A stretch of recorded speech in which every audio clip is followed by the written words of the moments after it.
انتہائی قابل احترام سامعین گرامی، ذوالحجہ کا مہینہ ہے اور وہ شروع ہو چکا ہے۔ عشر ذوالحجہ شروع ہو چکا ہے، آج یکم ہے۔ اس عشرے کے فضائل ہیں جو سابقہ جمعے کی مجلس میں ہم نے سارے ذکر کر دیے تھے، فضائل بھی ذکر کر دیے تھے، مسائل بھی ذکر کر دیے تھے، احکامات بھی ذکر کر دیے تھے۔ روزہ رکھنا ہے تو اس کے بارے میں بھی بتا دیا تھا۔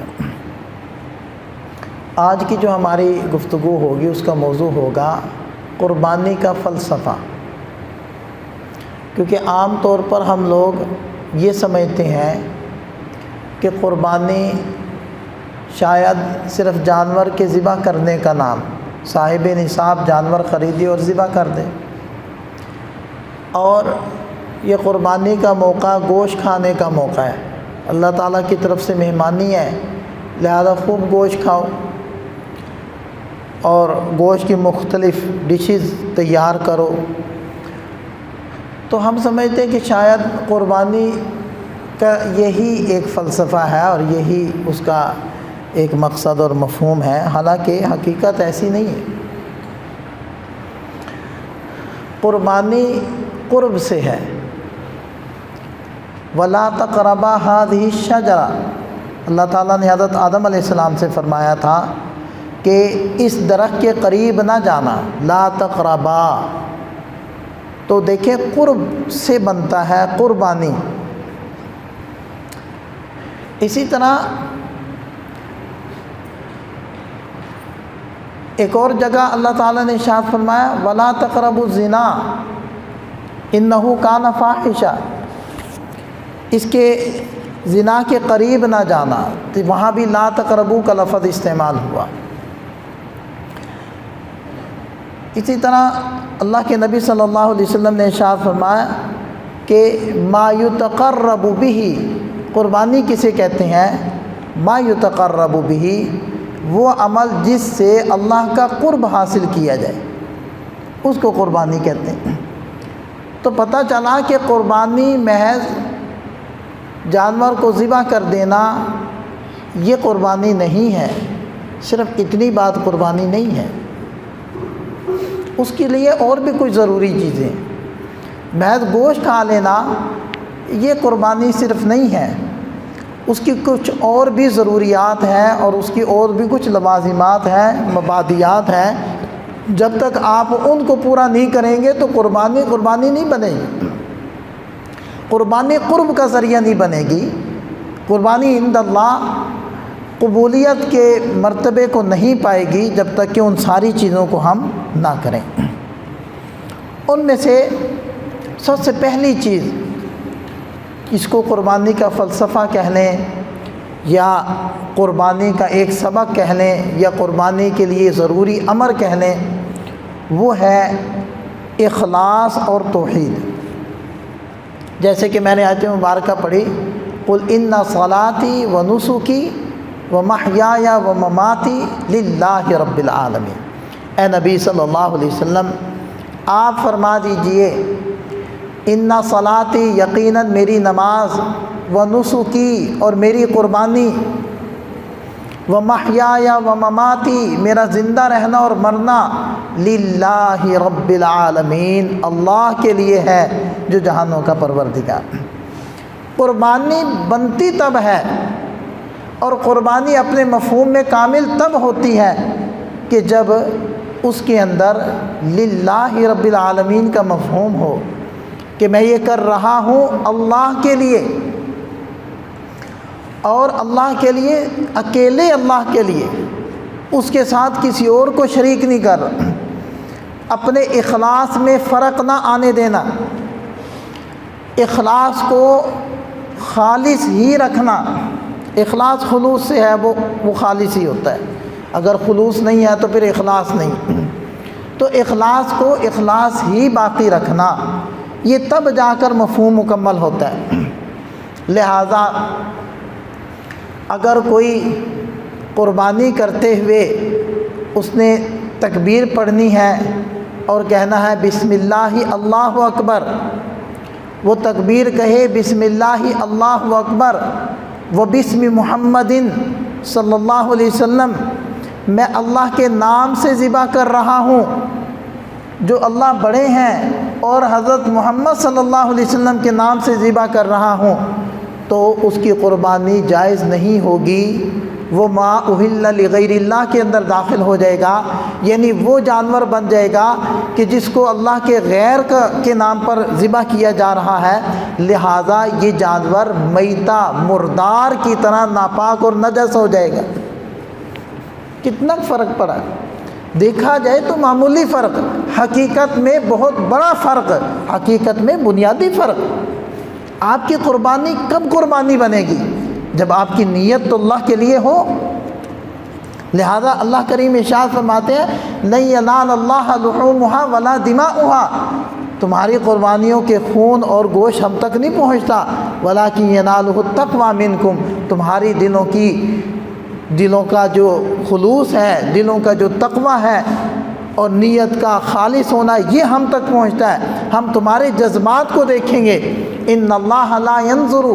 الى صورکم ولا الى اموالکم، اللہ تعالیٰ تمہاری صورتوں کو، تمہارے اموال کو نہیں دیکھتے، ولکن ينظر الى قلوبکم واعمالکم، وہ تمہارے دلوں کو دیکھتے ہیں، یعنی نیتوں کو، واعمالکم، اور تمہاری عملی زندگی کو دیکھتے ہیں، تمہاری صورتوں اور مالوں کو نہیں دیکھتے۔ مال کتنا زیادہ خرچ کر دیا،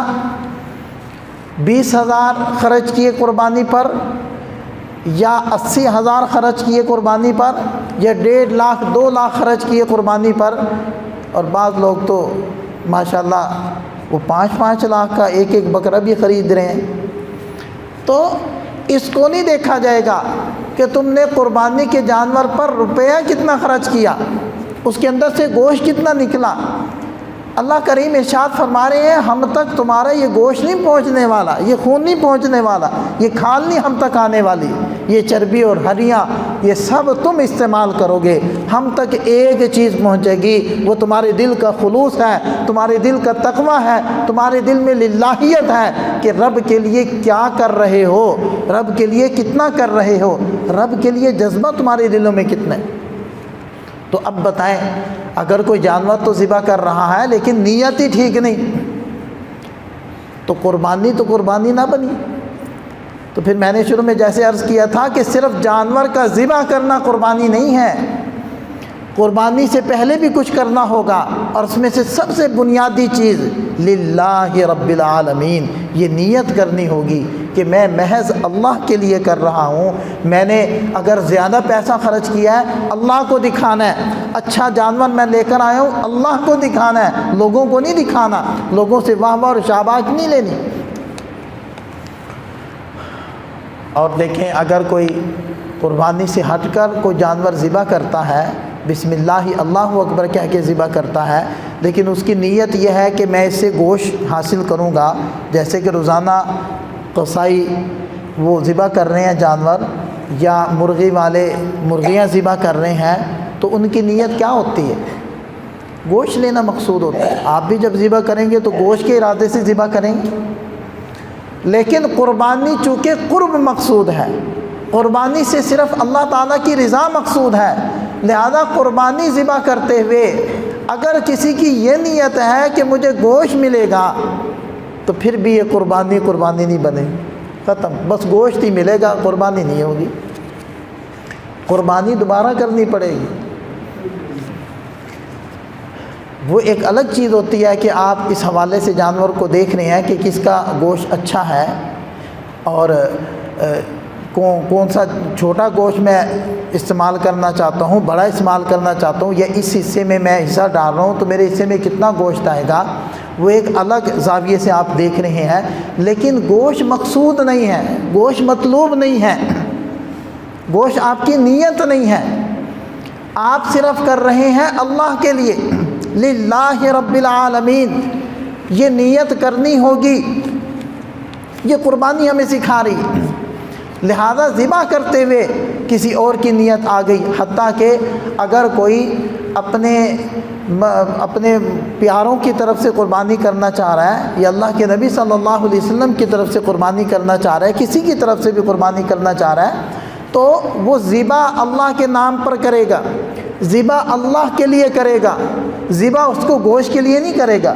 ہاں اس کا جو ثواب حاصل ہوگا وہ فلاں کو پہنچائے گا۔ یہ نہیں ہے کہ فلاں کی نیت اس کے اوپر بولی جائے کہ میں فلاں کی طرف سے ذبح کر رہا ہوں، نہیں، میں اللہ کے نام پر ذبح کر رہا ہوں۔ یہ جانور ہمارے لیے حلال ہوتا ہی تب ہے جب اس رب کے نام پر اس کو کاٹا جائے۔ اگر اس کے رب کے نام پر نہ وہ کٹے تو وہ جانور ہمارے لیے حلال ہی نہیں ہوتا۔ عام حالت کے اندر بھی اگر کوئی جانور مر جاتا ہے تو وہ ہمارے لیے جائز نہیں ہوتا، حلال نہیں ہوتا۔ یہ جانور یہ ایک جان ہے، ہم بھی جاندار ہیں، ہمیں جان پیاری ہے، تو وہ بھی حیوانات ہیں، ان کو بھی جان پیاری ہے، ان کی جان کو لینا ہمارے لیے حلال نہیں ہے۔ ہاں اللہ کے نام پر جب ہم ان کی جان لیں گے تو پھر وہ ہمارے لیے حلال ہوتا ہے، ورنہ وہ ہمارے لیے حلال نہیں ہوتا۔ تو قربانی میں تو مقصود ہی گوشت نہیں ہے بلکہ اللہ کے لیے ایک جذبہ دکھانا مقصود ہے۔ تو اس میں بھلا غیر کی نیت اگر ہم کر لیں گے، چاہے وہ غیر کوئی انسان ہو، چاہے وہ غیر وہ خود ہی اس کا گوشت ہو، تو پھر یہ قربانی قابل قبول نہیں ہے۔ تو قربانی کا فلسفہ، قربانی کا پہلا سبق اور درس ہمیں یہ ہے کہ لوگوں اللہ کے لیے نیت کرنا سیکھو، اللہ کے لیے کاموں کو کرنا سیکھو۔ جیسے آپ قربانی میں اہتمام کر رہے ہیں کہ غیر کی نیت نہ آنے پائے، اس کے گوشت کی بھی نیت نہ آنے پائے، اس کے کھال کی بھی نیت نہ آنے پائے، خالص اپنی نیت کو ٹٹور رہے ہیں، بار بار دل کو متوجہ کر رہے ہیں، بھئی اللہ کے لیے کر رہے ہو، اللہ کے لیے کر رہے ہو۔ یہ قربانی ہمیں مشق کروا رہی ہے۔ یوں تم نے ہر کام کو اللہ کے لیے کرنا ہے، ورنہ تمہارے کام کی کوئی حیثیت نہیں رہنی، وہ کام تو ضائع اور برباد ہونا ہی ہونا ہے، بلکہ وہ کام الٹا سزا کا، پکڑ کا ذریعہ بننا۔ لہذا اللہ کے نبی صلی اللہ علیہ وسلم کے ایک ارشاد کا مفہوم ہے کہ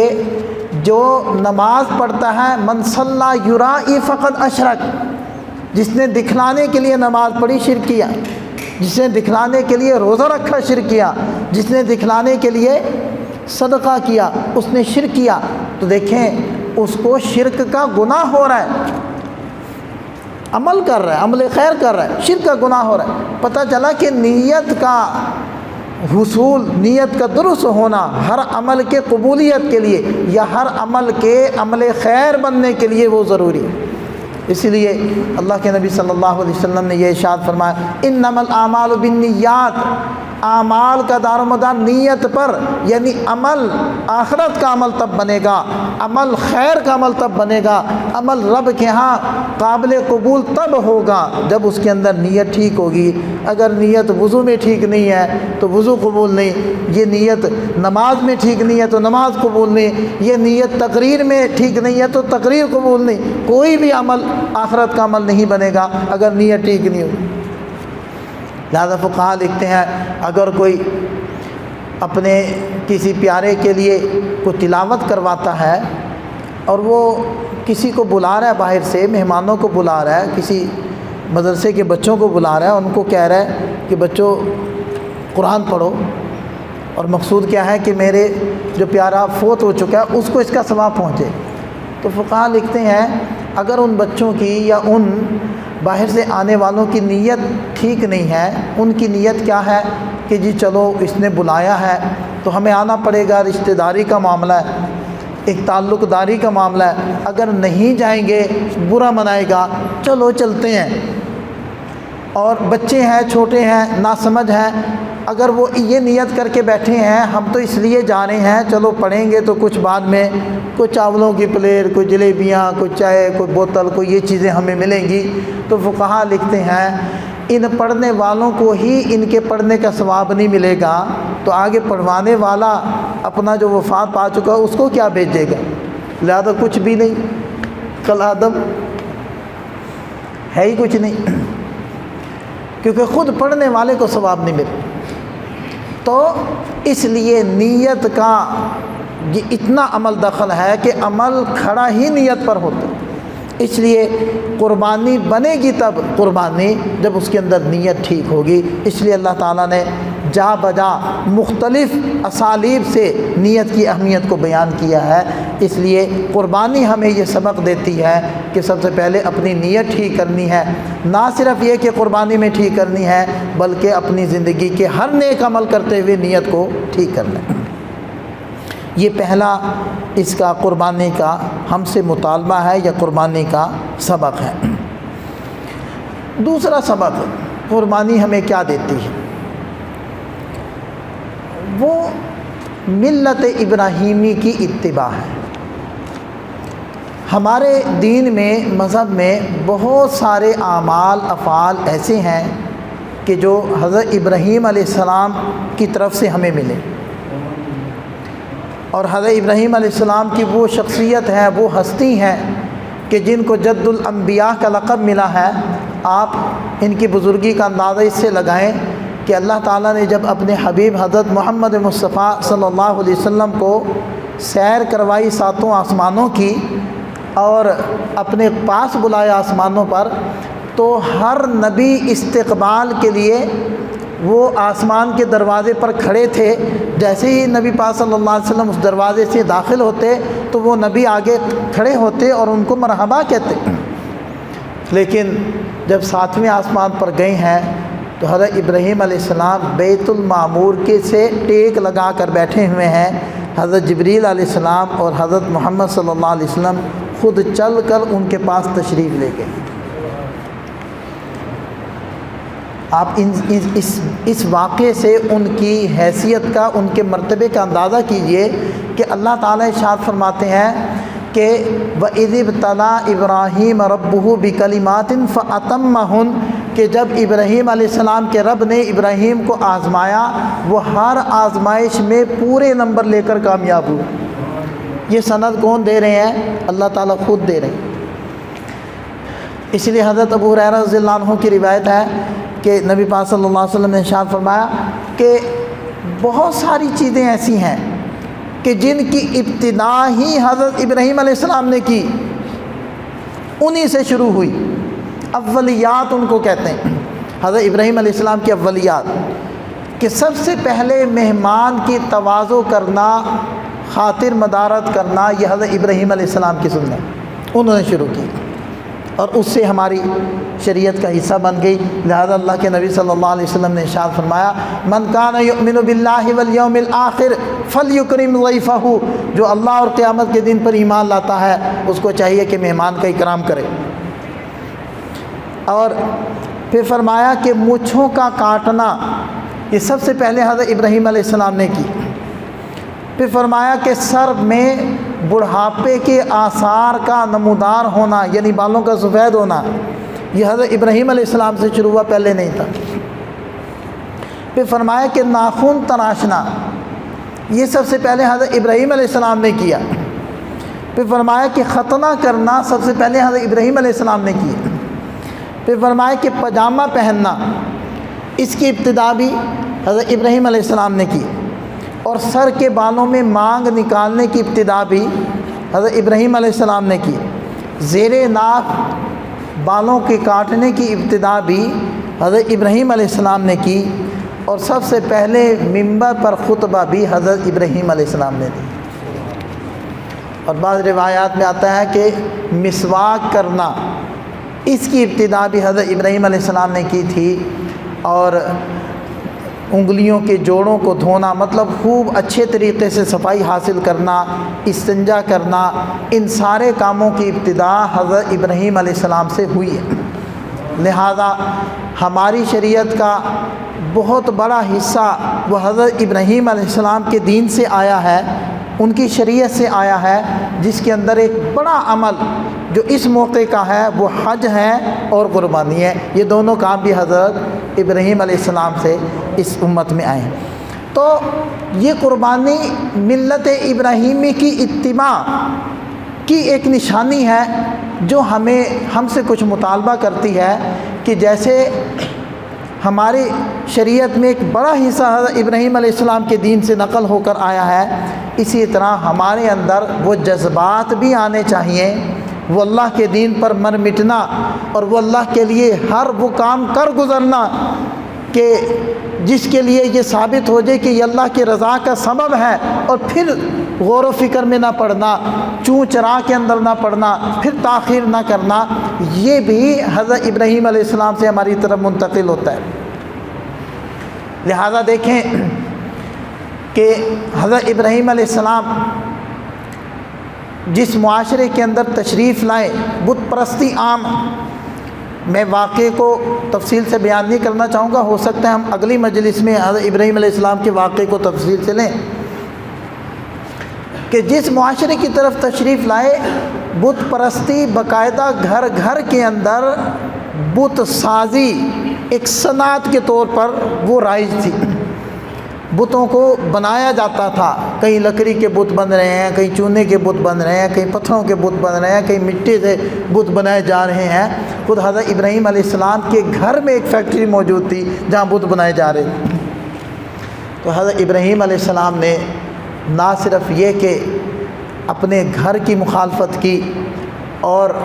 اپنے بلکہ پوری بستی، پورے علاقے اور وقت کی حکومت سب سے ٹکر لی، سب کی مخالفت کی، نتائج سے بے بہرہ ہو کر اور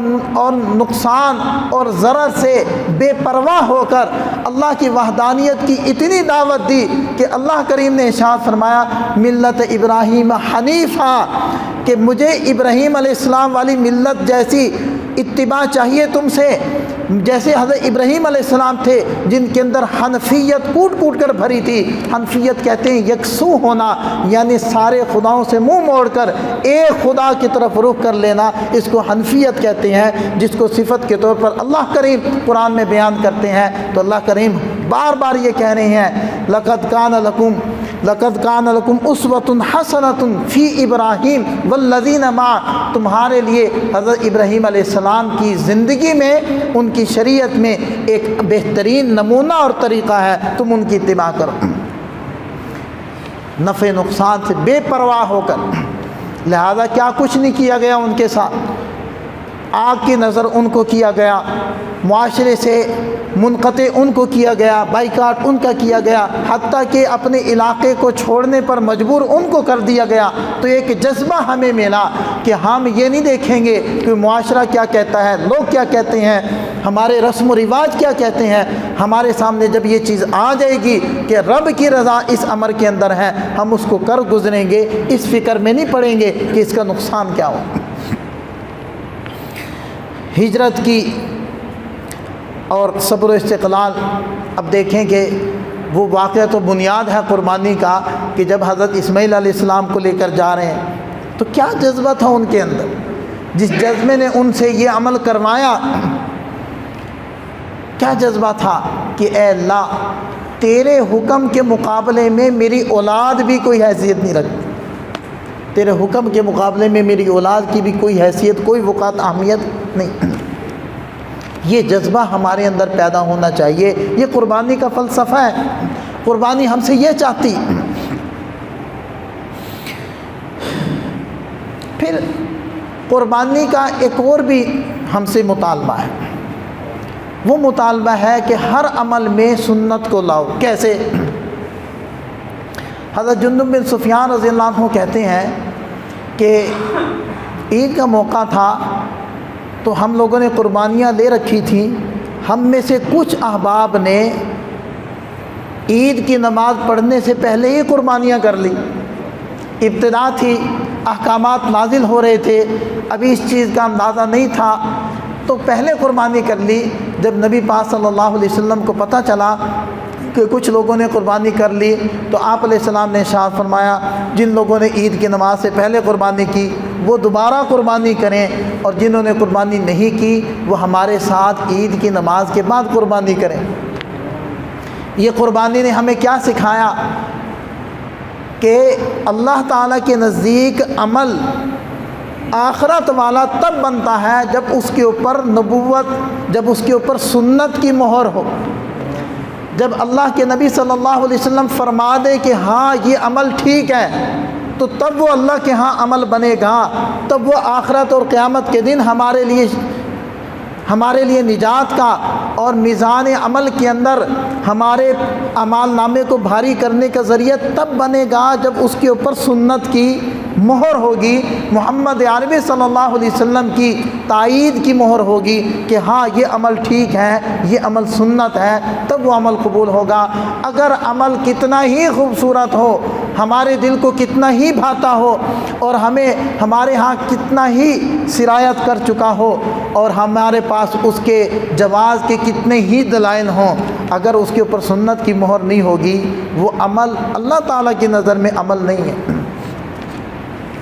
وہ رسم و رواج بنے گا، یا جو بھی اس کو نام دینے وہ بنے گا۔ تو قربانی ہمیں یہ بھی ایک سبق سکھاتی ہے۔ پھر قربانی ہمیں شکر کا درس بھی دیتی ہے۔ اللہ تعالیٰ ارشاد فرماتے ہیں وَالْبُدْنَ جَعَلْنَاهَا لَكُم مِّن شَعَائِرِ اللَّهِ لَكُم فِيهَا خَيْرٌ، یہ قربانی کے جانور اللہ تعالیٰ کی نشانیاں ہیں۔ ان جانوروں کے قد کاٹ تو دیکھو، ان جانور کا زور اور ان کے اندر طاقت تو دیکھو۔ اگر ایک بکرا بپھر جائے نا، آسانی سے وہ قابو نہیں آتا۔ بیل یا اونٹ بپھر جائے اس کی تو بات ہی نہ کریں۔ مرغا اگر بپھر جائے، مرغا وہ قابو نہیں آتا۔ اور یہ جو دیسی مرغے ہوتے ہیں، مرغیاں ہوتی ہیں، وہ اگر پروگرام بن جائے ذبح کرنے کا اور وہ باہر سین میں گھوم پھر رہی ہوں تو کسی کو پکڑنا ہو تو وہ نہیں پکڑی جاتی۔ اچھا خاصا مسئلہ بن جاتا ہے، 3-4 بندے ہائر کرنے پڑتے ہیں، وہ دائیں بائیں سے گھیرا ڈالتے ہیں، تب ایک مرغی قابو آتی۔ باقی یہ جو مرغیاں ہم کھاتے ہیں یہ تو بیچاری خود نہیں چل پاتی۔ کافی عرصے پہلے کی بات ہے، جب ہم چھوٹے ہوتے تھے تو ایک دکان پہ میں چکن لینے گیا تو وہ اس نے مرغی نکالی تو اس کا پنجرے کا دروازہ کھلا تھا، تو ایک مرغی چھلانگ لگا کر وہ پنجرے سے باہر آ گئی۔ تو میں نے جلدی سے کہا کہ یہ مرغی بھاگ رہی ہے۔ وہ مجھے ہنس کے کہتے یہ نہیں بھاگ سکتی، یہ بس اتنے ہی کر سکتی تھی، اس سے آگے یہ نہیں جائے گی۔ تو میں بڑا حیران ہوا کہ یہ کیسے نہیں چل سکتی، تو واقعتاً وہ نہیں بھاگی، وہ ادھر ہی بیچاری بیٹھ گئی۔ تو وہ بیٹھنے والی مرغیاں ہم کھاتے ہیں تو ہم بھی تو پھر بیٹھے ہی ہوئے ہیں، ہم بھی مرغیاں کھا کر بیٹھ جاتے ہیں۔ اچھا بعض لوگوں کو نا یہ جذبہ بیدار ہوتا ہے کہ یار یہ چکن ٹھیک نہیں ہے، چکن نہیں پکانا، گھر میں پابندی لگا دیتے ہیں، اور ہوٹلوں پر جا کر چکن کڑھائی بھی چل رہی ہوتی ہے، وائٹ چکن بھی چل رہا ہوتا ہے، ملائی بوٹی بھی چل رہی ہے، تو گھر میں پابندی ہے، اور باہر جا کر ہم شاید سمجھتے ہیں کہ باہر اس کا نام تبدیل ہو گیا تو شاید اس کے اثرات بھی تبدیل ہو۔ خیر لیکن مجبوری ہے، کیا کریں۔ تو اللہ تعالیٰ یہ اس بات کی طرف اشارہ کر رہے ہیں کہ دیکھو یہ اللہ تعالیٰ کی نشانیوں میں سے ہے کہ اتنے بڑے بڑے دیو ہیکل جانور، اور واقعات بھی آپ دیکھتے رہتے ہیں کہ مختلف قربانیوں کے موقعوں پر جب جانور بپھر جاتے ہیں تو وہ پورے محلے کو کیسے آگے لگایا ہوا ہوتا ہے۔ تو یہ جانور سخرناہا لکم، اللہ تعالیٰ ارشاد فرماتے ہیں ہم نے تمہارے تابع کر دی ہیں، لعلکم تشکرون، تاکہ تم ہمارا شکریہ ادا کرو۔ تو قربانی ہم سے اس چیز کا بھی مطالبہ کرتی ہے کہ اللہ کے بندو اللہ کا شکر ادا کرو، اتنے بڑے بڑے دیو ہیکل جانور وہ تمہارے تابع کر دیے ہیں۔ اگر رب تابع نہ کرے تو مرغا قابو نہ آئے، اور وہ تابع کر دے تو اونٹ کی نکیل بھی پکڑ کر ایک بچہ چلے تو وہ بھی پیچھے پیچھے چلے۔ تو قربانی ہمیں شکر گزاری کی طرف بھی متوجہ کرتی ہے۔ اسی طرح قربانی کے احکامات میں سے کیا ہے کہ آپ کم سے کم 3 حصے بناؤ، ایک گھر کے لیے رکھ دو، ایک رشتہ داروں کو دے دو، ایک غرباء کو دے دو۔ تو قربانی یہ ہمیں کیا سکھا رہی ہے؟ اللہ کے نبی صلی اللہ علیہ وسلم نے ارشاد فرمایا کہ کلو وادخروا وتصدقوا، کھاؤ، ذخیرہ کر لو اور آگے صدقہ بھی دو۔ تو قربانی اس سے ہمیں یہ دکھا رہی ہے، یہ بتا رہی ہے کہ آج اگر 1-2 کلو گوشت وہ میں کسی غریب کو غریب سمجھ کر، اس کی ضرورت سمجھ کر اس کو دے رہا ہوں، تو ساتھ میں یہ بھی سوچ لوں کہ وہ صرف آج کے لیے تو غریب نہیں ہے نا، وہ تو بیچارہ پورے سال کے لیے غریب ہے، اور صرف اس کی آج کی کھانے کی ضرورت تو نہیں ہے، اس کی تو پورے سال کی ضرورت ہے۔ تو قربانی ہمیں اس طرف بھی متوجہ کر رہی ہے کہ غرباء کا خیال رکھو اور پورا سال ان کا خیال کرو۔ اور قربانی کے اندر چونکہ جانور پر چھری چلانی ہوتی ہے تو وہ چھری چلانا بھی ہم سے کچھ مطالبہ کرتی ہے کہ جب اللہ نے حکم دیا کہ جان کو اس کے راستے میں قربان کرو تو وہ صبح و شام حکم دے رہا ہے کہ ان تمناؤں اور خواہشوں کو جو رب کے حکم سے ٹکرا رہی ہیں ان کو بھی تو ذبح کرو۔ تو بہرحال آج کی ہماری گفتگو تھی قربانی کا فلسفہ۔ قربانی ہم سے کس چیز کا مطالبہ کرتی ہے؟ اس میں سب سے پہلی چیز ہم نے بیان کی تھی نیت، خلوص نیت، کیونکہ اگر نیت ٹھیک نہیں ہوگی آپ کی قربانی جائز ہی نہیں ہوگی۔ کوئی نیت کا ٹھیک کرنا استحبابی امر نہیں ہے، وجوبی اور فرض کے درجے کا ہے۔ اگر نیت ٹھیک نہیں ہے تو قربانی نہیں، حتیٰ کہ گوشت کی بھی نیت ہوگی پھر بھی قربانی نہیں۔ دوسری بات کیا تھی کہ ملت ابراہیمی کا اتباع،